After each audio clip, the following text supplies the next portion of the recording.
Welcome to my channel Social Exploration. Today we will going to discuss another important contribution of Karl Marx, that is known as fetishism of commodities. We already know that Karl Marx is well famous for his several ideas, such as he talked about the capitalist system, he talked about the exploitation therein, he even talked about how the class struggles work, how societies transform. So in today's video, we will going to discuss how he defined the typical pattern within capitalist system and societies, whereby people are being not regard for any their efforts, but the commodities itself become so powerful that people started to evaluate just the product, not the labor that is hide behind that specific product. So basically fetishism of commodities के बारे में अगर आपने समझना है तो सबसे पहले आप इसके ओरिजिन को समझ लें कि फेटिशिज्म है क्या, व्हाट फेटिशिज्म इज। तो बेसिकली फेटिश एक वर्ड है जो कि रिलीजियस एंड एंथ्रोपोलॉजिकल बेस रखता है। ट्रेडिशनल सोसाइटीज में आप देख लें कि जो पुराने जमाने के लोग हुआ करते थे वो किसी न किसी ऑब्जेक्ट के साथ फेटिश फैक्टर को एसोसिएट कर देते थे, यानी कि कोई आइडल, कोई स्टोन या कोई चार्म जो है उसके साथ क्या है, मैजिकल पावर्स को एसोसिएट कर दिया करते थे। अब वो जो मैजिकल पावर्स हुआ करती थी वो उसके थ्रू जो है उस सर्टेन आइटम को एक्स्ट्रा ऑर्डिनरी करार दे देते थे, और इससे क्या होता था कि लोग जो है इसकी वर्शिप शुरू कर देते थे, लोग उसको जो है रिस्पेक्ट, रेवरेंस वो देना शुरू कर दिए करते थे। तो यही चीज कार्ल मार्क्स ने अपनी theory of fetishism of commodities में डिफाइन की है। सो अब देखिए, सबसे पहले ये समझ लें कि जब लोग किसी भी चीज को या किसी भी आइटम को अननेचुरली ऐसे तरीके से डिफाइन करने लग जाए कि उसके साथ बड़ी मैजिकल और सुपर नेचुरल फीलिंग्स एसोसिएट करने लग जाए, तब जाके उसको हम उस पैटर्न को, उस रिलीजियस ऑफ कोर्स प्रैक्टिस को फेटिशिज्म के नाम से जानते हैं। ठीक है, यहाँ लोग भूल जाते हैं कि जो ऑब्जेक्ट है, जो आइटम है, वो उन्होंने खुद ही उसके साथ पॉजिटिव और सुपर नेचुरल फैक्टर्स को एसोसिएट कर दिया है। इन रियलिटी उस ऑब्जेक्ट के अंदर कोई भी मैजिकल पावर नहीं है। जैसे पुराने जमाने में कोई ट्री या किसी किस्म का रिवर, उसको क्या कर दिया करते थे, एक सैक्रेड बीइंग करार दिया करते थे।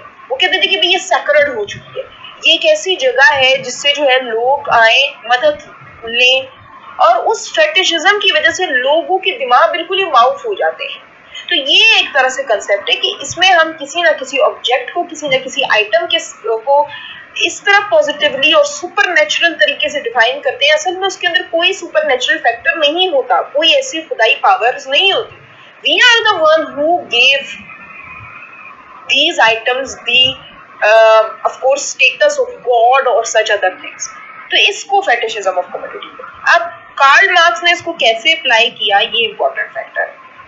कार्ल मार्क्स ने फेटिशिज्म के वर्ड को बोरो किया और उसे कैपिटलिज्म के सिस्टम में अप्लाई कर दिया। उसने कहा कैपिटलिज्म का सिस्टम बिल्कुल इसी तरह इवॉल्व करता है। यहाँ क्या किया जाता है कि कमोडिटीज जो क्रिएटेड थिंग्स है या क्रिएटेड प्रोडक्ट है विद इन कैपिटलिस्ट सोसाइटीज, हम उस क्रिएटेड प्रोडक्ट को इतना इम्पोर्टेंस देना शुरू कर देते हैं कि हम ये भूल जाते हैं कि असल में जो लेबर है वो ह्यूमन लेबर की इंपॉर्टेंस है, उस प्रोडक्ट की कोई वैल्यू नहीं है। और इसी वजह से हम एक इंसान की एफर्ट्स को बिल्कुल इग्नोर कर देते हैं, बस प्रोडक्ट की एंड जो हम कह सकते हैं आउटकम है उसी को देख रहे होते हैं। हम ये नहीं देखते कि किसने कितना दिमाग लगाया है, किसने कितनी मेहनत लगाई है, कौन कौन सा मटेरियल यूज हुआ है। We don't care about that, we just care about the product. We evaluate that product without any recognition for the efforts जो कि किसी ना किसी लेबर ने किया होता। तो इसी को फेटिशिज्म ऑफ कमोडिटीज का नाम दिया गया है।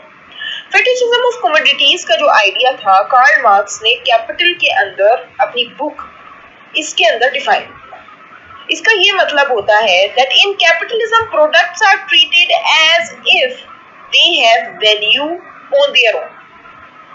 असल में प्रोडक्ट की कोई अपनी वैल्यू नहीं होती, हमने उसको वैल्यू दी होती है।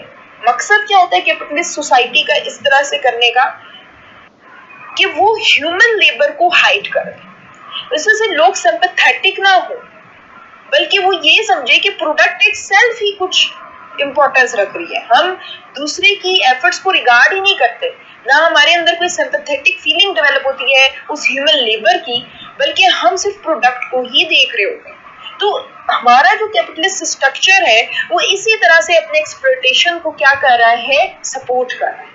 वो सिर्फ प्रोडक्ट को दिखाता है, बिहाइंड लेबर को नहीं बताता कि ह्यूमन ने कितना लेबर इसके ऊपर सर्व किया, कितना टाइम सर्व किया, कितनी एनर्जी सर्व की है। इस तरह से उन्होंने कैपिटलिज्म के अंदर कमोडिटी ऑफ फेटिशिज्म का आइडिया प्रेजेंट किया। सो की आइडिया क्या है फेटिशिज्म का, that people forget the value comes from the human. लोगों को ये नजर ही नहीं आ रहा कि असल में जो वैल्यू है प्रोडक्ट में नहीं है, ये ह्यूमन लेबर के अंदर है। लोग ये भूल चुके हैं। इस तरह से हमारी कैपिटलिस्ट सिस्टम ने हमें दिखाना शुरू कर दिया। Commodities seems to have magical value. Commodities ऐसे लगता है कि उनके पास मैजिकल वैल्यू है। Social relationship between people turning to relationship between things. अब लोग जो है क्या नाम है, चीजों को खरीदते हैं, buy of course just exchanging the money, that's it. तो इस तरह का एक स्ट्रक्चर है जो कि बड़ा ही शैलो बनता जा रहा है, जिसमें ह्यूमन एफर्ट्स और ह्यूमन लेबर को कोई रिगार्ड ही नहीं दिया जाता। हमारा कैपिटलिस्ट सिस्टम इस तरह से काम करता है। आप एग्जांपल्स ले लें, like branded shoe is seen as valuable because of its labour, not the worker who made it. आप नाइक की एग्जांपल ले लें, हम सिर्फ नाइक को देखते हैं, नाइक के शूज हैं। We don't care about the labour who produced it. हम उसको देखते ही नहीं है, हम उस ह्यूमन एफर्ट को देखते नहीं है। हम बिल्कुल ही ब्लाइंड हो चुके हैं कैपिटलिस्ट सिस्टम के अंदर। People focus on price and brand rather than labor condition behind production. Labour conditions नहीं देखते कि इस कंडीशन में जो है हमारे ह्यूमन लेबर ने उसे प्रोड्यूस किया होगा। We don't care about that, we just go to the market and purchase the item that is expensive, that is brand oriented. हम ये चीज देखते ही नहीं है कि वो चीज, उस चीज को प्रोड्यूस करने में कितनी मेहनत लगी। अब आप देख लें, रिसेंटली iPhone 17 लॉन्च हुआ। We don't care about the labor, the efforts that was made in the creation of that particular device. But हम just focus करें उस iPhone device पे, उसके colors पे, that's it. हमें ये नहीं परवाह कि किसने कितनी मेहनत की है, कितना लेबर लगा है, कितना टाइम लगा है इसको सॉल्व किया है। तो ये हमारी जो है क्या नाम है कैपिटलिस्ट सिस्टम है जो कि इस तरह से ऑपरेट कर रहे हैं। आप सियालकोट में देख लें, हमारे सियालकोट के अंदर मुकम्मल तौर पर फीफा के लिए फुटबॉल्स बनाए जाते हैं। अब उन फुटबॉल्स को हम सिर्फ देखते हैं, we don't care about the labour जिसने इसको प्रोड्यूस किया है, जो मेहनत उन्होंने लगाई है, we don't care about it, we just of course focus upon the product.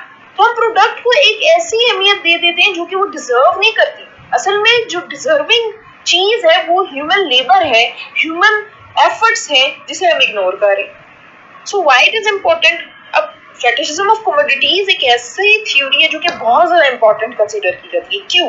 क्योंकि ये हमें हेल्प करती है कि हम अंडरस्टैंड कर सकें कि कैपिटलिज्म कैसे एक्सप्लॉयटेशन को हाइड करेगी।